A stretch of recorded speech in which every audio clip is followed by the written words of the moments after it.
ستا صبرېدو زړګیه ستا د وس خبره نه ده. ستا صبرېدو زړګیه ستا د وس خبره نه ده.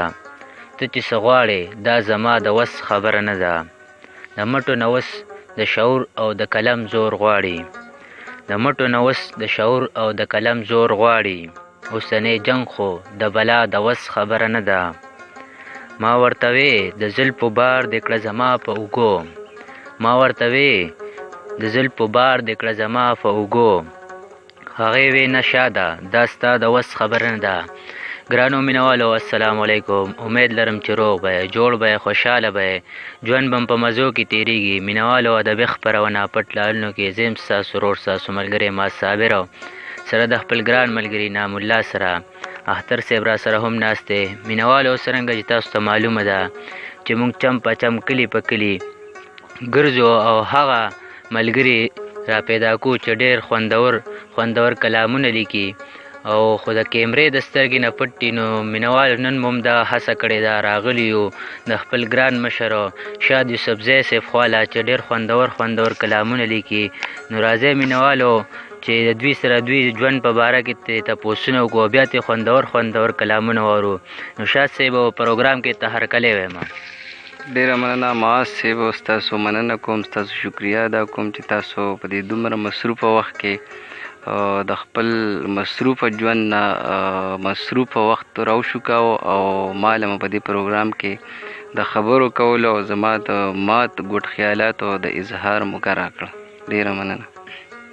تاسو هم یو جهان مننه شاد صاحب. شاد صاحب ډېر مینوال به م ګوري، نو هغوی به هم خبر شي او موږ به هم چې دا راته ووایه چې تعلیم مو څومره کړی دی او د کومو ځایونو نه م کړی دی. ډېره مننه معاذ صاحب.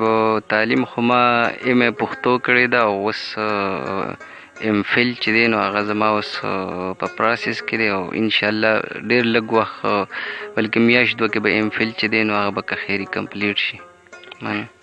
ډېره مننه. شاد صاحب دا راته هم ووایه چې په دا شعر او شاعري مو د کم وخت نه کوئ او په دې کې مو کم صنف ډېر خوښ دی؟ معاذ صاحب شعر او شاعري خو زه تقریبا د 2008 نه را په دې خوا کوم او صنف خو په شاعرۍ کې خو هر یو صنف چې دی نو هغه ډېر زیات ښکلی دی، په زړه پورې دی خو او زما ټول خوښ دی، خو زیات تر ما غزل لیکلی دی او غزل مې زیات خوښ دی. ډېره ښه ده شاد صاحب. شاد صاحب دا راته ووایه چې په دې موجوده دور کې د کومې ادبي ټولنې سره تعلق لرئ؟ ادبي ټولنه خو زموږ بونیر ادبي مرکز بام چې دی نو زه د هغې غړی یم او د هغې جنرال سیکرټري م یم او په هغې کې د دې خپلې ژبې پښتو دپاره خپل خدمات تر خپله وسه پورې کوو. ډېره ښه ده شاد صاحب.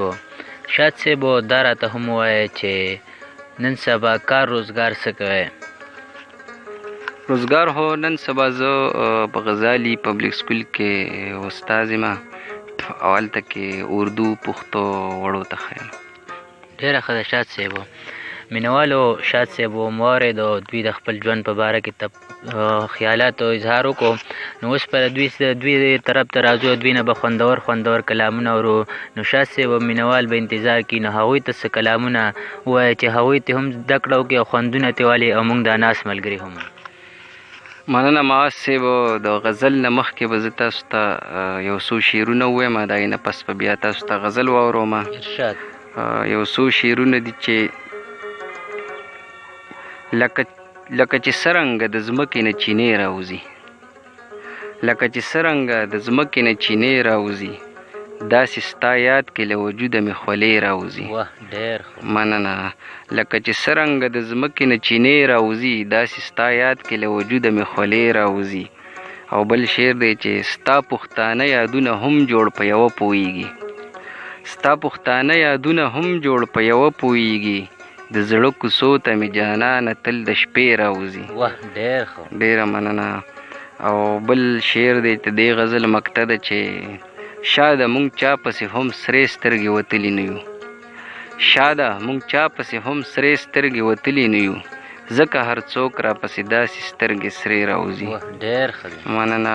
یو غزل به درته ووایم د شعرونو نه پس چې حالاتو په ما کړی و خپل زور چې خبرېدم، حالاتو په ما کړی و خپل زور چې خبرېدم ژوندون راته جوړ شوی و پیغور چې خبرېدم. او بل شعر دی چې د وخت د سرو بسرو نه مې بچ نه کړه لمن. د وخت د سرو بسرو نه مې بچ نه کړه لمن، ګریوان ته مې ختلی و سور وور چې خبرېدم. ډېره مننه. د وخت د سرو بسرو نه مې بچ نه کړه لمن، ګریوان ته مې ختلی و سور وور چې خبرېدم. او بل شعر دی چې ملګرو ما خوې چې زه په ما به کوي ننګ.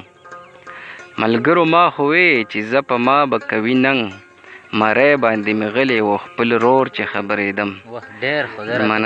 مننه. ملګرو ما خوې چې زه په ما به کوي ننګ، مری باندې مې غلی و خپل رور چې خبرېدم.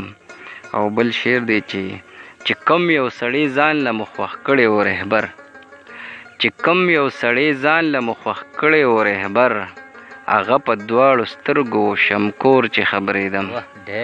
مننه. چې کوم یو سړی ځان له مخوخ کړی و رهبر، هغه په دواړو سترګو شمکور چې خبرېدم. او مقطع د دې غزل چې څوک مې و ساتلی شا د ځان له محافظ، چې څوک مې و ساتلی شا د ځان له محافظ، هغه راله لوټلی و ټول کور چې خبرېدم. ډېره مننه شاد صاحبو. مینهوالو تاسو شاد صاحبو شعرونه او کلام واورېدو، خو دې سره چې دوی نه بل هم یو کلام واورو نو ډېر خوند به وکړي. شاد صاحبو مینهوال ته بل هم یو کلام ډالی کوي چې هغوی ته هم خوندونه ولې موږ د ناست ملګري هم. مننه. یو غزل به درته ووایم او د هغې نه مخکې به درته یو دوه شعرونه راته رایادېږي چې سوی چې په اور شومه، سوی چې په اور شومه، بیا د درد ټکور شومه، سوی چې په اور شومه، بیا د درد ټکور شومه، او ستا د هجر تپ باندې، ستا د هجر تپ باندې وګوره تک تور شومه. مننه. ستا د هجر تپ باندې وګوره تک تور شومه. او یو غزل به درته ووایم، مطلب ده چې که هر څومره اوږده شي خامخا کیسه ختمیږي، که هر څومره اوږده شي خامخا کیسه ختمیږي، یو ځل به د جهانانه د ښکلا کیسه ختمیږي. ډېره مننه. که هر څومره اوږده شي خامخا کیسه ختمیږي، یو ځل به د جهانانه د ښکلا کیسه ختمیږي. او بل شعر دی چې زمونږ د لیونتوب کیسه له هغې شروع کیږي، زمونږ د لیونتوب کیسه له هغې شروع کیږي، چې چرته د واعظ او د مولا کیسه ختمیږي. مننه. زمونږ د لیونتوب کیسه له هغې شروع کیږي، چې چرته د واعظ او د مولا کیسه ختمیږي. او بل شعر دی چې پښتون یمه حالاتو په ما سمې لوبې وکړې، پښتون یمه حالاتو په ما سمې لوبې وکړې، زمانه شروع کیږي او په ما کیسه ختمیږي. مننه. پښتون یمه حالاتو په ما سمې لوبې وکړې، زمانه شروع کیږي او په ما کیسه ختمیږي. او بل شعر دی چې شرخوخیه په وخت باندې به دا فیصله پرېږدو، شرخوخیه په وخت باندې به دا فیصله پرېږدو، چې ستا کیسه ختمیږي که زما کیسه ختمیږي. مننه. شرخوخیه په وخت باندې به دا فیصله پرېږدو، چې ستا کیسه ختمیږي که زما کیسه ختمیږي. او اخیری شعر دی چې تیاره تیاره ماحول کې راته داسې نښې ښکاري، تیاره تیاره ماحول کې راته داسې نښې ښکاري، یو ځلې به د دې تورې بلا کیسه ختمیږي.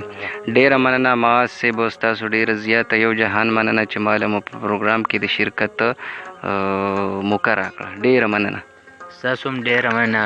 شاد صاحب آخري تپوس ډېر مینهوال به م ګوري په زموږ پر عمل کې به هم وي، په بار هېوادونو کې هم دي، نو هغوی ته څه پیغام لرئ؟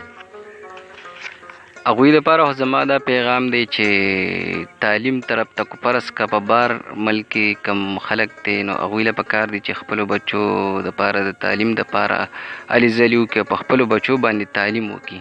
او د دې نه علاوه دا ویل غواړم چې پښتانه چې کم خاص کر دي هغه د جنګونو نه او د خپلو ترمنځه د یو بل سره د دشمنو او تربګنو نه ځان وساتي، نو ژوند به په ښکلې او په کلاره باندې تیر شي.